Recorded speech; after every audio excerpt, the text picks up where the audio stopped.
नमस्कार मित्रों, latest face the exam इस चैनल पर आप सभी का स्वागत है।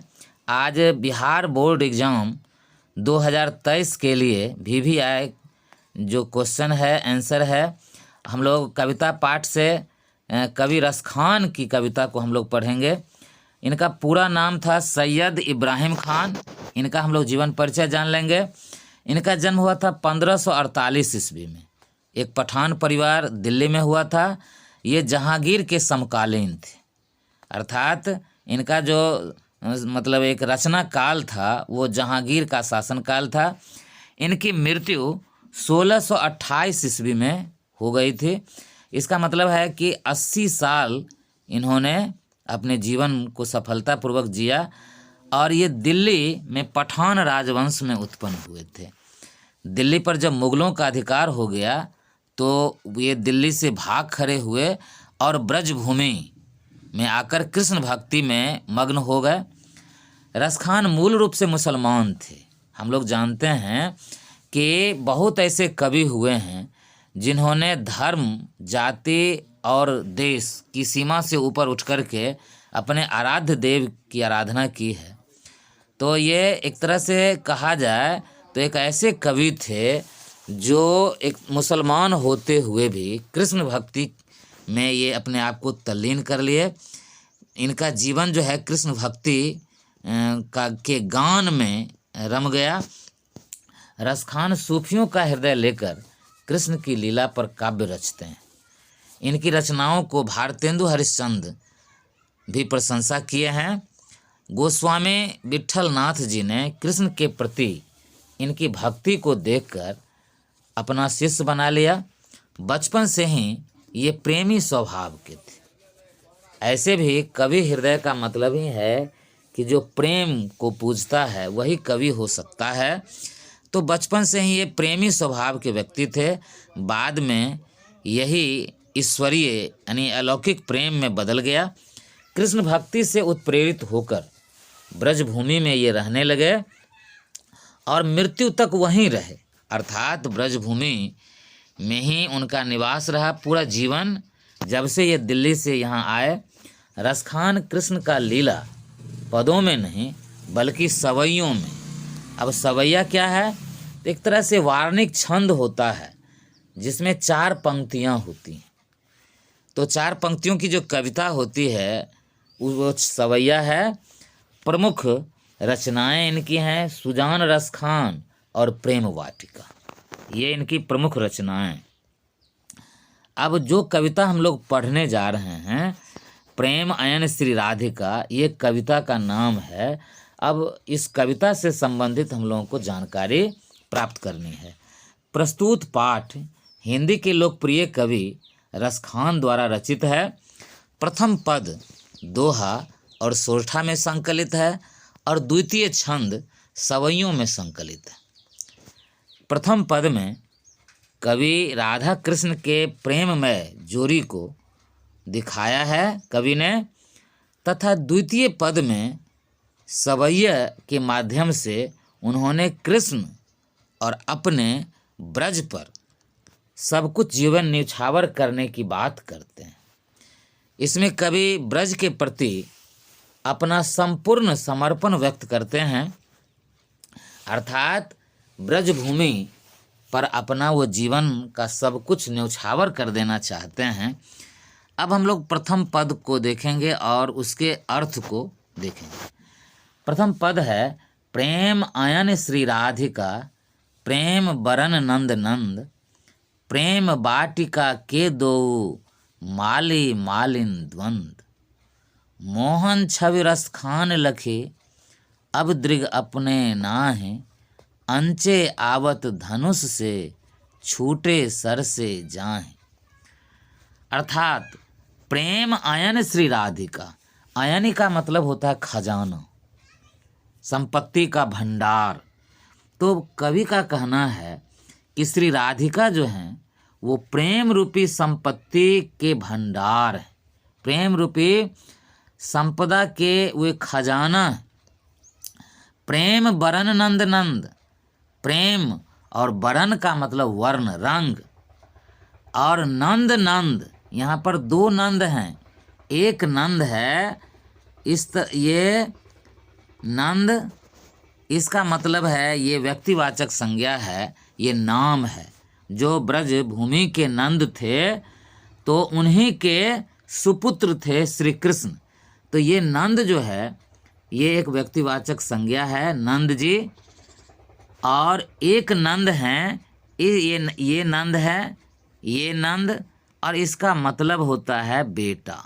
अर्थात नंद जी के पुत्र, श्री नंद जी के सुपुत्र श्री कृष्ण हैं।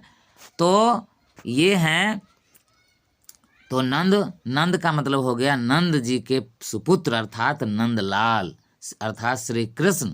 तो श्री कृष्ण जी जो हैं वे नंद के सुपुत्र हैं, और वे उन्हीं का जो वर्ण है, उनका जो रंग है अर्थात सांवला जो उनका रंग है वही प्रेम का रंग है, वही प्रेम का वर्ण है। अब कभी आगे कहते हैं, प्रेम वाटिका के दो, प्रेम रूपी बगीचे के दोनों, कौन दोनों? तो श्री कृष्ण और राधिका, श्री राधिका, ये दोनों जो हैं माली मालिन द्वंद।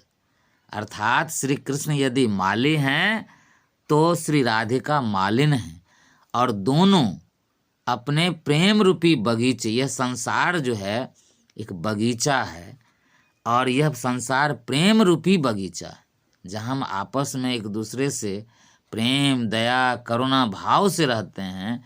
इस प्रेम रूपी बगीचे के ये दोनों माली और मालिन हैं। अर्थात जिस तरह से माली और मालिन मिलकर के प्रेम रूपी बगीचे अर्थात बगीचे में जो फूलों की खेती होती है तो फूलों को लगाना, उसकी निकौनी करना, उसमें देख रेख उसकी करना, पानी पटाना, इस तरह की जो देख रेख हैं, तो ये दोनों माली और मालिन हैं जो बगीचे की सुंदरता, उपवन की सुंदरता की देख रेख करते हैं, और कहाँ ज़रूरत है, किस चीज़ की ज़रूरत है नहीं उसकी पूर्ति करते हैं।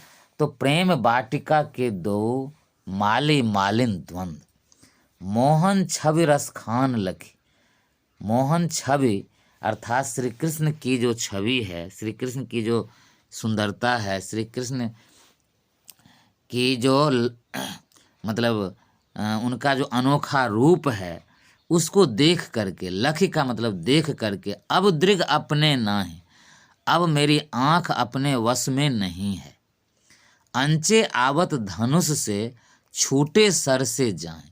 जिस तरह से धनुष से एक बार बाण छूट जाता है और वह बाण फिर वापस नहीं आ पाता है, उसी तरह से कवि का कहना है कि जब से मैंने श्री कृष्ण को देखा है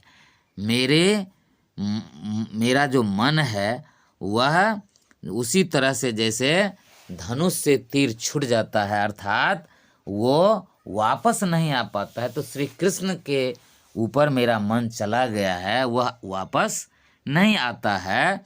तो यही जो है श्री कृष्ण के प्रति कवि का प्रेम है। अब दूसरी कविता है, उसमें कवि ये कहना चाहते हैं कि मो मन मानिक लय गयो चित्तय चोर नंद नंद, अब बे मन मैं का करूं परी फेर के फंद। प्रीतम नंद किशोर जा दिन तय नयनन लग्यो, मन पावन चित चोर पलक ओट नहीं करी सकूं। मो मन मानिक अर्थात मो का मतलब मेरे, मन, मानिक माने मानिक माने मोती, मेरे मन रूपी मानिक को अर्थात मोती को ले गए हैं। चित्तय चोर, चित्त को जो चुराने वाले हैं अर्थात हृदय को जो चुराने वाले हैं। नंद नंद अर्थात नंद के लाल श्री कृष्ण मेरे मन रूपी मानिक को, मेरे मन रूपी मोती को वे चुरा कर ले गए। अब वे मन मैं का करूं, अब मैं बिना मन का हो गया। अर्थात मेरे पास तो अब मन है नहीं, वो तो श्री कृष्ण जी ले गए हैं। तो अब बे मन मैं का करूं परी फेर के फंद, अब तो मैं फेर में पड़ गया, मैं तो अब जाल में फंस गया, श्री कृष्ण के प्रेम रूपी जाल में मैं तो पड़ गया।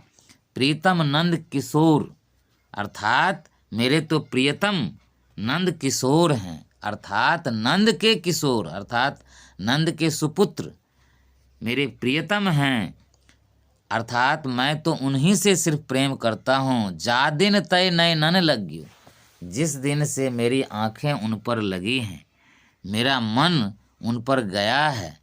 जा दिन तय नए नन लग्यो, अर्थात जिस दिन से मेरी आंखें उन पर लगी हैं, मन पावन चित चोर, मेरा मन रूपी पवित्र जो पावन है, पवित्र है, चित चोर, वो तो चित्त को चुराने वाले के पास चला गया है। पलक ओट नहीं करी सकूं, जब से मैंने श्री कृष्ण को देखा है उन्होंने मेरे मन को चुरा लिया है। अब मेरी आँखें मतलब पलक नहीं झपकाती हैं, अर्थात बिना पलक झपकाए हुए उन्हीं को एकटक निहारती रहती हैं, अर्थात उनकी छवि मेरी आँखों में जो बस गई है, अर्थात उनकी जो सुंदरता मेरे हृदय में समा गई है, उस सुंदरता को बिना पलक झपकाए मेरी आँखें उन्हें निहारती रहती हैं। अब ये द्वितीय जो सर्ग, द्वितीय जो पद है, द्वितीय जो कविता का जो अंश है उसकी ओर हम बढ़ेंगे, तो उसके अर्थ को एक बार फिर से दोहरा लेते हैं। अब पहले भाग में कवि का कहना है कि कबीरस खान कहते हैं कि श्री राधिका प्रेम का खजाना और श्री कृष्ण प्रेम के रूप हैं। प्रेम रूपी बाग में दोनों माली मालिन के जैसे। एक बार श्री कृष्ण का रूप देख लेने के बाद दूसरे किसी का रूप देखने का मन नहीं करता, अर्थात आंखें इन्हीं दोनों को निहारती रहती हैं, देखती रहती हैं। रसखान ने जब से श्री कृष्ण को देखा है, उनका नयन अपना नहीं, अर्थात उनका हृदय, उनका मन जो है उन पर लग गया। क्षण भर के लिए कभी उनके पास आता है, लेकिन जैसे धनुष से बाण छूटता है वह वापस नहीं आ पाता है, उसी प्रकार उनका मन भी उनके पास अब नहीं आ रहा है। अब श्री कृष्ण के प्रति जो भक्ति में रमे हुए कवि का कहना है कि अब तो मैं विरह मन का हो गया, मेरा मन तो इच्छा रहित हो गया, मैं श्री कृष्ण के प्रेम के जाल में बुरी तरह से फंस गया हूँ, अर्थात श्री कृष्ण के प्रेम में रम गया हूँ। कवि अपनी विवस्था को प्रकट करते हुए कहते हैं कि जिस दिन से मैंने प्रेमी श्री कृष्ण को देखा है उन्होंने मेरे मन को चुरा लिया है। हर पल श्री कृष्ण और राधा की सुंदरता को बिना पलक झपकाए देखता रहता हूँ। अब द्वितीय पद, या लकुटी अरु कामरिया पर राज तिहुपुर की तज डारों, आठों सिद्ध नवो निधि को सुख नंद की गाय चराए बिसारो। कबीरस खान कहते हैं कि या लकुटी अरु कामरिया, लकुटी का मतलब लाठी, वह लाठी जिस लाठी को लेकर के श्री कृष्ण गायें चराने जाते थे। अरु कामरिया और कंबल, लाठी और कंबल लेकर के गायें चराने जाते थे, तो वो उस लाठी और कंबल, लकुटी और कामरिया पर राज तिहुपुर की तज डालो, अर्थात तीनों लोगों का साम्राज्य मैं त्याग कर दूंगा, त्याग दूंगा। आठों सिद्धि नवो निधि को, अर्थात अगर जीवन में 8 सिद्धि प्राप्त होती है और 9 निधि, निधि का मतलब संपत्ति, निधियां अर्थात संपत्तियां 9 प्रकार की होती हैं। पूरे जीवन अगर हम परिश्रम करते हैं, तपस्या करते हैं, साधना करते हैं, तो 8 सिद्धि और 9 निधि प्राप्त होती है।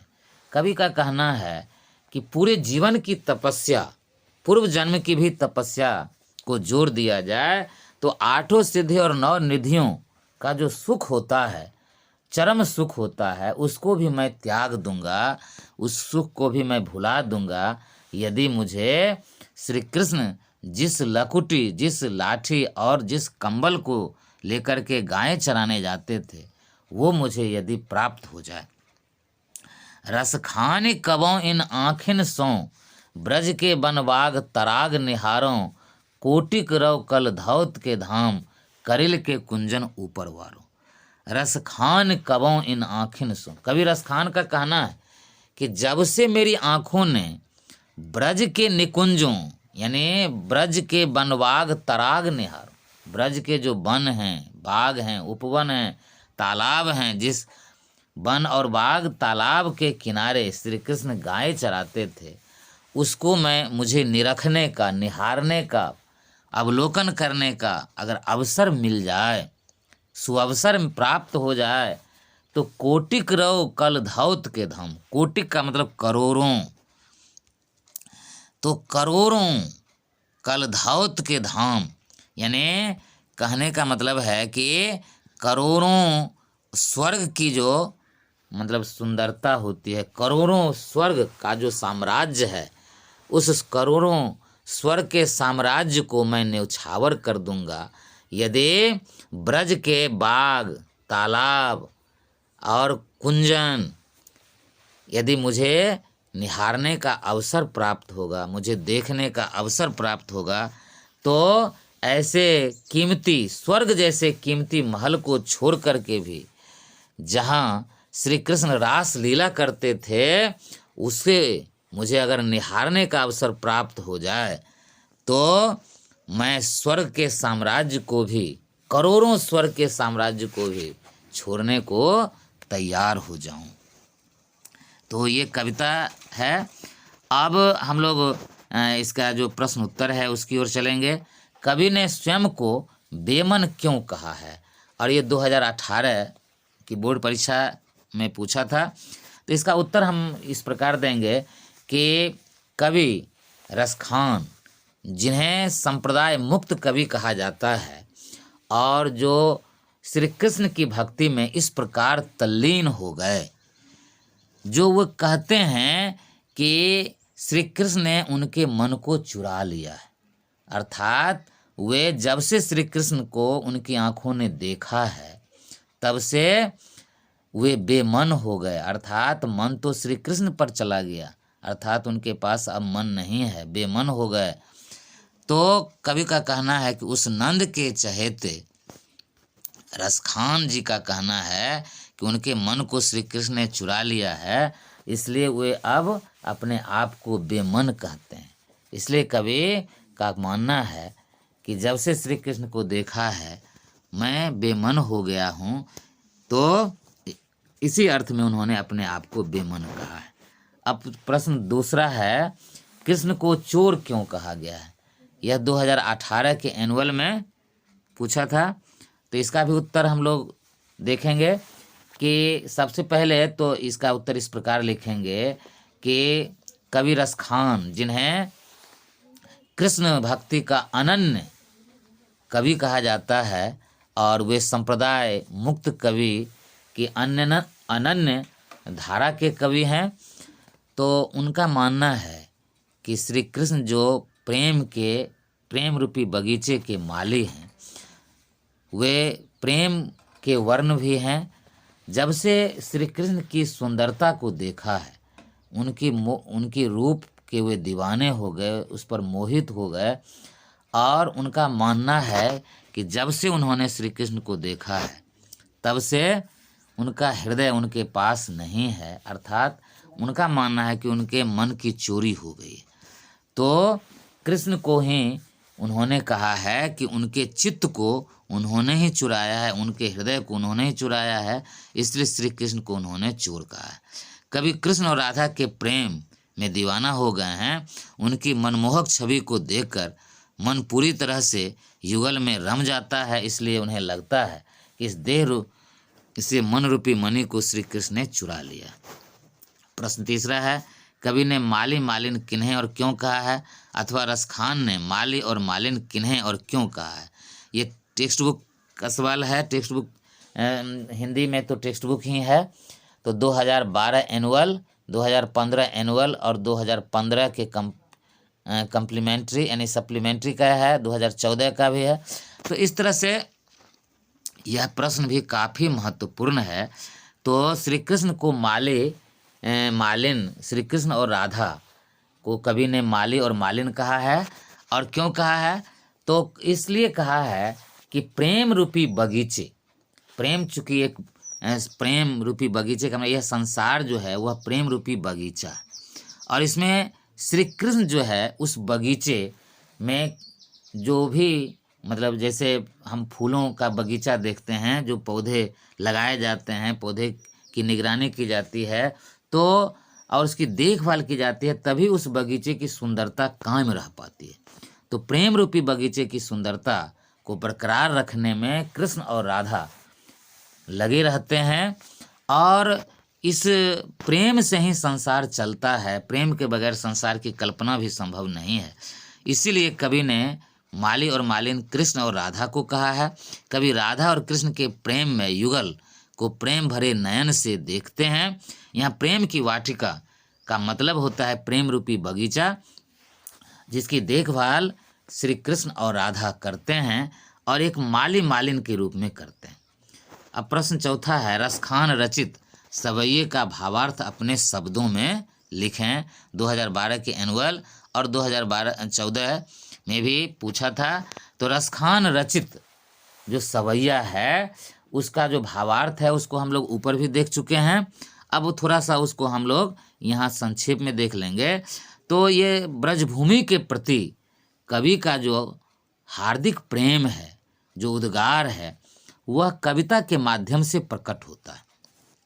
सवैये में उन्होंने कहा है कि ब्रजभूमि की एक एक वस्तु, स्थान, सरोवर, कंटीली झाड़ियाँ, सभी कुछ देखना हर्षदायक है, सुखदायक है और यह जो है अनुपम है। इसके सुख के आगे स्वर्ग के साम्राज्य को भी न्यौछावर करने में कोई परहेज नहीं है। तो श्री कृष्ण के प्रति जो भक्ति है, उसका जो उद्गार है, तो वो अपनी कविताओं में कवि ने लिखा है कि जब से श्री कृष्ण को देखा है तब से वो बेमन के हो गए हैं, अर्थात उनका मन अपने पास नहीं है। जिस तरह से धनुष पर बाण चढ़ता है और जब उसे छोड़ा जाता है तो बाण लक्ष्य बिंदु पर चला जाता है, वहाँ से वापस नहीं हो पाता। जब से श्री कृष्ण को कवि ने देखा है तब से उनका मन उनके प्रति रम गया है और वे वापस उनका मन नहीं आ रहा है। तो इस तरह से अपने प्रेम को, अपने उद्गार को, अपनी मनबोधता को कवि ने अपने सवैयों के माध्यम से व्यक्त किया। अब पांचवा और अंतिम प्रश्न है, रसखान के द्वितीय दोहे का काव्य सौंदर्य स्पष्ट करें। काव्य सौंदर्य का मतलब होता है कि कविता में मतलब जो अलंकार है, जो रस है, यानी कविता लिखने की जो कला है, तो उस कला, कविता लिखने की कला की दृष्टि से हम देखेंगे कि कविता कैसी है। तो जो कविता रसखान ने लिखी है, प्रस्तुत दोहे में सवैये छंद में भाव के अनुसार भाषा का अत्यंत मार्मिक प्रयोग हुआ है। जैसा भाव है वैसी ही भाषा है। आप भाषा देखेंगे तो बिल्कुल जो है ऐसे लगेंगे जैसे प्रेम से भरे हुए शब्दों का प्रयोग किया गया, अर्थात ऐसे शब्द हैं, ऐसे वाक्य हैं जिसमें से भाव स्पष्ट हो जाता है और लगता है कि प्रेम से ये परिपूर्ण है, प्रेम में सराबोर डूबे हुए शब्द हैं। तो इनका प्रयोग अत्यंत मार्मिक है। संपूर्ण छंद में ब्रज भाषा की सरलता, सहजता और मोहकता देखी जा सकती है। सरलता का मतलब है इनका अर्थ बिल्कुल स्पष्ट हो जाता है।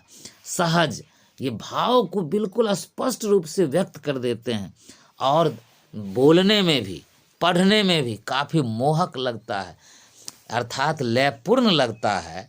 तो इनकी जो भाषा है वो ब्रज भाषा है और काफ़ी सरल है, सहज है, मोहक है। कहीं कहीं तद्भव और तत्सम शब्दों के सामासिक रूप भी मिल रहे हैं। तद्भव का मतलब समझते हैं कि हिंदी के ऐसे शब्द जो संस्कृत से निकले हैं, उनका रूप थोड़ा सा बदल गया है, तो वे तद्भव हैं। और तत्सम संस्कृत से हूबहू जो हिंदी में शब्द आ गए हैं वे तत्सम हैं। तो तत्सम और तद्भव के भी सामासिक शब्द, संश्लिष्ट शब्द ये मिल रहे हैं। तो इस तरह से कहा जाए तो बिल्कुल ही रसपूर्ण इनकी कविता है, आलंकारिक कविता है और इनकी भाषा जो है वो काफ़ी कोमल है, सरल है, सहज है, मोहक है। तो इस तरह से हमने देखा आज की कविता रसखान द्वारा रचित कविता का संपूर्ण भाव, अर्थ, शब्दशः अर्थ हम लोगों ने देखा और महत्वपूर्ण प्रश्नों के उत्तर भी हम लोगों ने देखा। इस वीडियो को आप बार बार देखें और भी आपको स्पष्ट हो जाएगा। अब आज हम लोग यहीं पर, नेक्स्ट वीडियो में हम लोग आगे भी चर्चा करेंगे।